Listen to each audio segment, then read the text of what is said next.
What has happened, everybody? James Hancock here. I'm back with round one of my coverage of Horizon, an American Saga, Chapter 1, directed by and starring Kevin Costner. I'll be back tomorrow evening with a much more in-depth conversation with the legendary Western fanatic David Lambert. And of course, I'll be back later this summer to review Horizon, an American Saga, Chapter 2. These titles there are a goddamn mouthful. But that movie's coming in August. But this movie's a strange one to review because I have to kind of disentangle my fascination with the behind-the-scenes story of what Kevin Costner's trying to do versus the finished product that we see on the screen. So I'll say this. I have a lot of issues with the first movie. There's some good, there's plenty of bad, and structurally, I'd say the movie's just a total catastrophe, and yet I am rooting like hell for Kevin Costner's insane gamble to pay off in the long run, because for those of you who don't know, this is an independent movie. It's financed with a lot of Kevin Costner's own money that he's been accumulating across his many decades of work in film and television, and I can't pretend to know all the ins and outs as to why Kevin Costner decided to part ways with Taylor Sheridan's TV empire, which has been basically constructed around the success of the show Yellowstone. But given the scale and the scope of this movie and the multiple movies that Costner has planned in the saga, it feels like Kevin Costner has decided to risk his entire reputation as well as his own personal fortune on the ultimate gamble, the ultimate roll of the dice. And what's interesting about this gamble is that it's coming at the exact same time that we see Francis Ford Coppola risking about $120 million of his own money, selling off a bunch of his assets to make his decades in the making megalopolis. But for people who are interested in film history and the movie business, in a lot of ways, this spirit of entrepreneurship is what the movie business is supposed to be all about. Namely, crazy risk takers risking either a studio or the shirts on their back to tell their stories their way. And it's because of that independent spirit that I'm rooting for Kevin Costner all the way. And like a lot of people my age, I grew up watching him in movies like No Way Out or Field of Dreams, Bull Durham, Robin Hood, and of course a lot of Westerns like Silverado, Dances with Wolves, Wyatt Earp, and Open Range. But I've never thought of him as one of my favorite actors, and he's definitely nowhere close to one of my favorite filmmakers. However, I can't help but just stand in awe of the fact that here he is releasing not one, but two Westerns in the same summer, all while he's already at work on the third film. And this is all coming at a time when the Western is not exactly enjoying the commercial viability that it once enjoyed in the 50s and in the 1960s. The biggest obstacle to Westerns right now in the modern day is that they're really tough to market internationally. And that wasn't always the case. I mean, just one of many examples would be the spaghetti Western craze of the 1960s, where a lot of filmmakers went out and made low-budget Westerns, basically trying to copy the success of Sergio Leone and his famous Man with No Name trilogy. But smarter people than myself, namely Matthew Bellany over at the podcast The Town, have pointed out that the two least commercial genres in the world right now are the Western as well as baseball movies. Two genres where Kevin Costner has enjoyed a lot of success throughout his career. And so when it comes to this entire Horizon quartet of movies that he's planning on making, it's almost as if Kevin Costner said to himself, what's the craziest, riskiest, most self-destructive thing I can do with my career right now? And the answer was quit a hit show that is beloved by millions and ride off into the desert to make this quartet of movies that maybe only Kevin Costner wants to see. And from my point of view, the man just has balls of steel and my utmost respect. But now that I've seen the first movie, it's time to talk about it. But let's start with the good.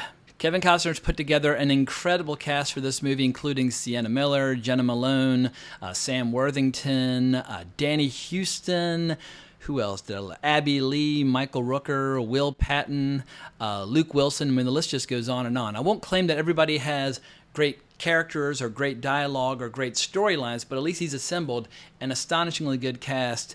And Abby Lee, I've been enjoying her and stuff for many, many years, but I feel like this is one of the first times where Abby Lee has really been able to kind of hog the spotlight in a lot of ways. And Kevin Costner himself, he's lost none of his star power, none of his swagger. If anything, his aura and his star power has continued to grow because of the success of Yellowstone. He has a ton of swagger, and when he rides into frame, like, all right, there you are. Like, I get why you were a massive movie star in the 80s and 90s. I get why you were able to win 7 Academy Awards with Dances with Wolves. I mean, Dances with Wolves, he won Best Director and Best Picture. I mean, it was just incredible that even then, when the Western wasn't necessarily that popular, how he was able to almost kind of usher in a new era for the Western, where immediately following that, we saw movies like Unforgiven and Tombstone, a couple other movies. Like, suddenly the Western was back in vogue again because of the success of Dances with Wolves. I've never been able to forgive him for, in my view, taking a lot of Oscars away from Goodfellas, a much superior movie, but I'm not going to relitigate the battle of the 1991 Oscars in this review. But when it comes to just being like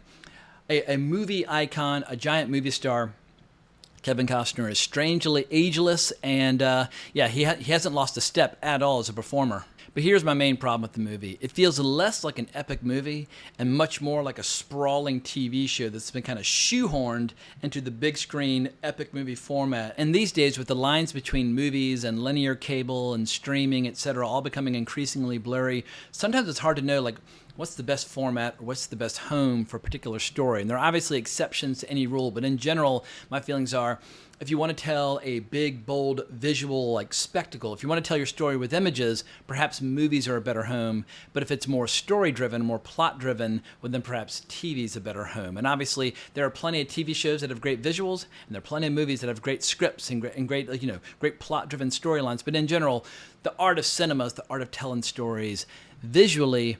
But with this first story, it absolutely feels like it should have been a TV show, not a movie. And with this first movie, there's so many characters and so many locations and so many storylines. In a lot of ways, the movie almost feels like it doesn't even get a chance to really get started because you can't get any like a sense of momentum going with any of the storylines because he keeps cutting away. But it's like Costner and his writing team, basically, they couldn't decide on which stories and which characters they wanted to focus on. So they just kind of threw them all into a blender and hope for the best, because the movie is constantly jumping back between all these different characters, many of whom are in different states, and it covers several years of their lives before and during the time of the American Civil War. And the only thing that kind of loosely ties them all together is that sooner or later, all of them are going to try and head toward this location known as Horizon. Some are already there, some are heading there, but it's basically a location that's trying its best to become a town in spite of the fact that Apaches keep coming in and just burning the place to the ground every once in a while. But if there's ever been a perfect case study for a movie that needed a much tighter screenplay and many more months in the editing room, it is Horizon and American Saga Part 1. Because, yeah, characters, they just seem to kind of step in and out of the drama seemingly at random, and like at times, huge chunks of the story feel like they're missing entirely. And then the movie ends, and this is kind of a mild spoiler. So if you don't want any spoilers of any kind, skip the next few seconds. Last warning, 1, 2, 3. But the movie doesn't even have an ending. It just kind of like blends or kind of like eases into a teaser for the next movie. But it doesn't say like, tune in like, in August for the next chapter and this like great American saga. It just, right as you think the movie is like building towards an ending, it just starts showing you this highlight reel of things to come. And I was like, wait a second, what the fuck? Like, this movie doesn't have much of a beginning, it doesn't have much of an ending, and it's 3 hours long, and I just found myself really fucking frustrated and unsatisfied with the overall experience. And I think a lot of people are going to wander out of the theater like in a stunned state of silence, like, what the fuck did I just watch? Like, the movie's having a serious identity crisis. And I feel like in 2024, even if you made the best goddamn Western ever made, it would struggle commercially. And here's my biggest fear. I think this movie might be on the verge of a total like commercial catastrophe, meaning that the sequel coming in August will face an even bigger uphill battle. Like, this might be the most embarrassing spectacle in like the last decade in terms of like behind the scenes insanity. And we've already heard all these stories about Kevin Costner basically walking around the Cannes Film Festival, knocking on yachts and trying to talk to billionaires about getting additional investment in his movies. But if this movie completely fails, I mean, no one's going to invest in the third and fourth chapter. I think the third one, he kind of got started, but he still needs a lot more money to kind of keep going. And I've heard that Kevin Costner is basically banking on the fact that the movie's going to sell really well, like on Blu-ray and DVD and places like Walmart and that sort of thing. But DVD and Blu-ray sales are not what they once were. Like in the early 2000s, basically 20 years ago, almost no movies lost money because the DVD market was so rich and so thriving and doing so well. But these days, if a movie doesn't do all that well commercially, it's increasingly a tough sell once it arrives on digital and that sort of thing. And it's like, a movie does need to have at least a pretty good commercial run initially just to build awareness. And then all those downstream markets become much more profitable. Like I said, I'm absolutely riveted by the story. For the next couple of days, I'm going to be hitting refresh in all the big websites to cover box office, but I really have no idea what to expect, because the big question is, how much of Costner's star power from Yellowstone will translate to people getting off their couch and going to a theater, throwing down money to see this? Because I think the Yellowstone audience probably likes watching movies and shows at home. That's what they're used to. Are they going to kind of express their loyalty to this? He's a genuine movie-making icon. He's been a star for 40 years at this point. He's got a lot of credit in the bank.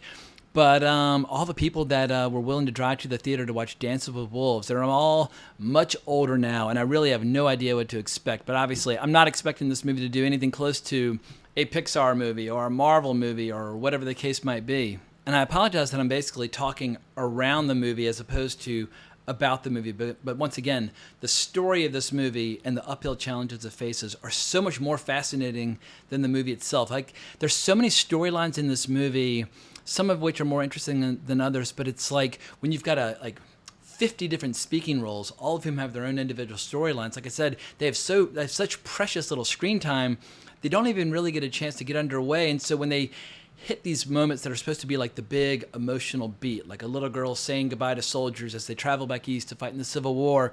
It's like, well, I barely even know who you are. I'm not going to feel this big stirring emotion as you're crying and saying farewell because like I haven't even had a chance to like learn your names yet.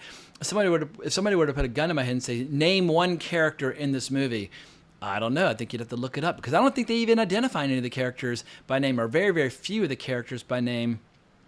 But there were some storylines that I like more than others. Like Kevin Costner and Abby Lee probably have the best scenes. And Abby Lee's got an interesting storyline where I guess it's her sister or her cousin, a girl she's living with who's married is kind of on the run. She shot a bad man a long time ago, and a lot of his family now is looking for her. And as a result of looking for her, Abby Lee and I guess the son of the girl she's living with are now in danger. And so Kevin Costner and one of the kind of the outlaws, they arrive at the house at the same time.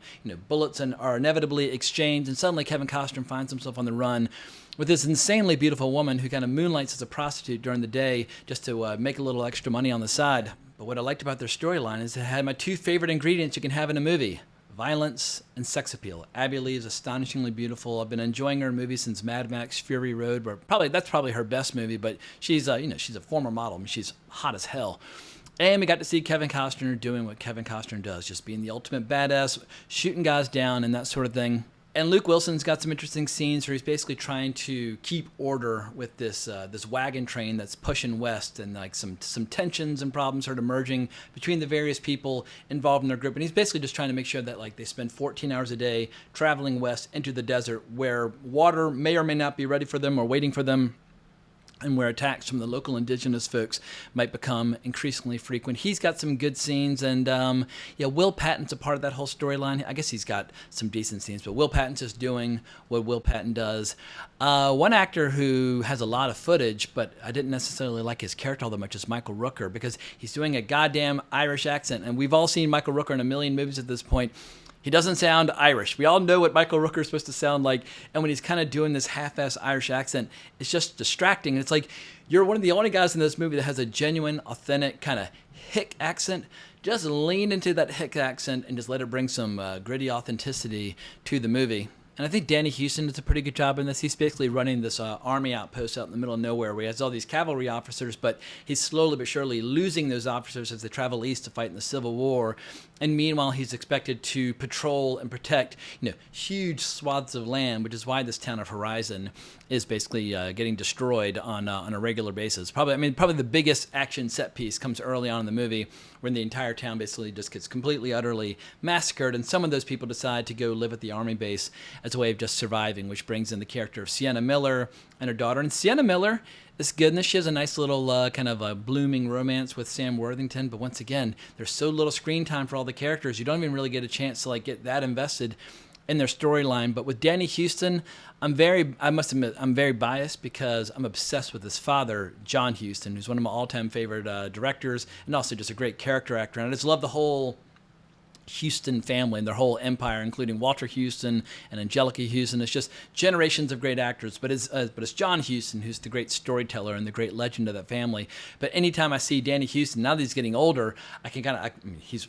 increasingly starting to resemble his father, although he's a little fatter than his father ever allowed himself to be. But he brings some of that Houston family gravitas to the movie, which is a welcome addition to the film.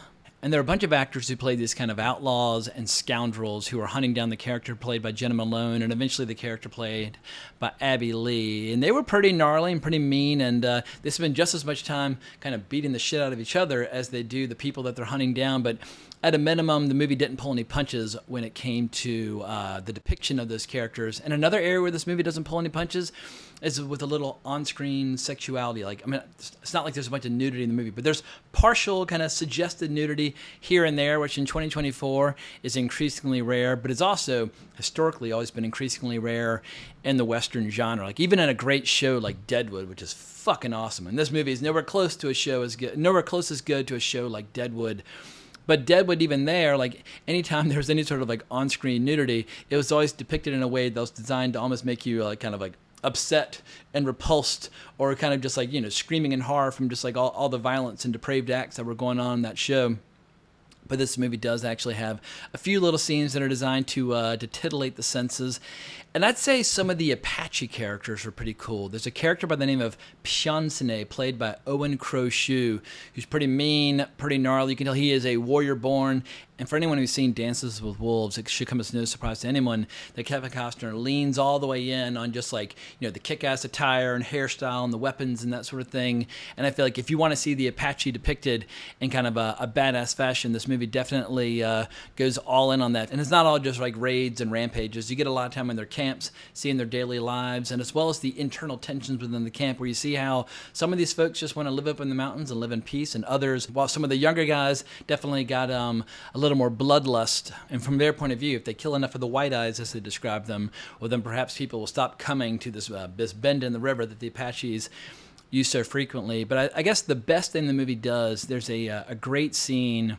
I'm trying to remember every character involved, but they're basically discussing how when the American Civil War ends, there will be one of the biggest rushes of human resources and capital and just population to the West that the world has ever seen. It's one of the last great, open spaces, and it's about to get filled with population, and how it just shows how, like, with history, there's an inevitability to the settling of the West, and it's basically like the whole world's pressed pause because of the American Civil War, but as soon as that ends, the whole world's going to change very, very quickly. So the movie does have its good scenes and its strengths, but goddamn, my biggest lingering feeling with this movie is that in an effort to capture the entire sweeping saga of the American West, and in an effort to try to capture so many different points of view and kind of trying to capture like the sweep of history in its various chapters, that the movie really failed to deliver on providing just like one satisfying story, like one self-contained kick-ass movie that, if successful, could justify the subsequent movies.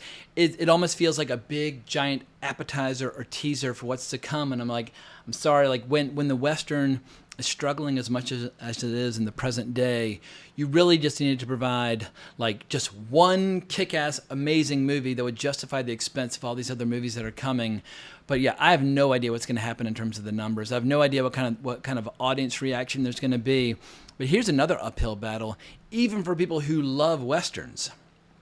People who love Westerns tend to watch a lot of old Westerns, because from like the late 30s to the early 70s, a lot of really good ones were made. And so if you wanted to spend, months on end watching nothing but masterpieces like McCabe and Mrs. Miller and The Wild Bunch and The Searchers and The Tall Tea, like between Anthony Mann and Bud Boetticher and Sergio Leone and Sam Peckinpah and John Ford and Howard Hawks, like all the legendary directors making Westerns at the time, you could basically watch nothing but masterpieces for a long time, meaning that like your standards for what's an acceptable Western go sky high. Like if you watch the Westerns of the 90s after watching a lot of the Westerns of like, the great heyday, you're like, oh, well, these kind of suck by comparison. Like when are like in the modern day, I guess like the show Deadwood and the movie The Assassination of Jesse James, those are probably the two best examples of Westerns in the 21st century, but those are pretty goddamn old at this point. But ironically, the biggest obstacle to this movie being a success for Kevin Costner might be pleasing the hardcore fanatics who love Westerns dearly,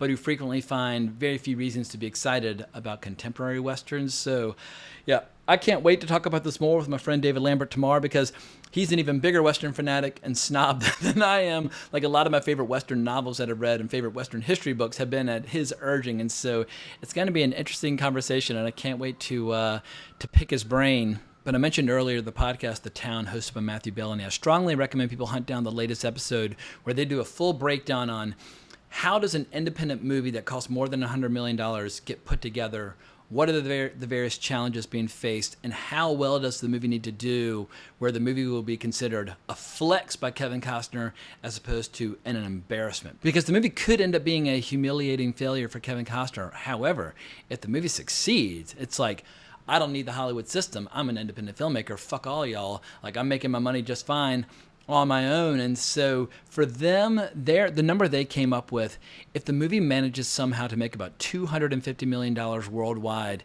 it'll be a flex. But short of that, it's going to be a struggle to justify the expense on future installments.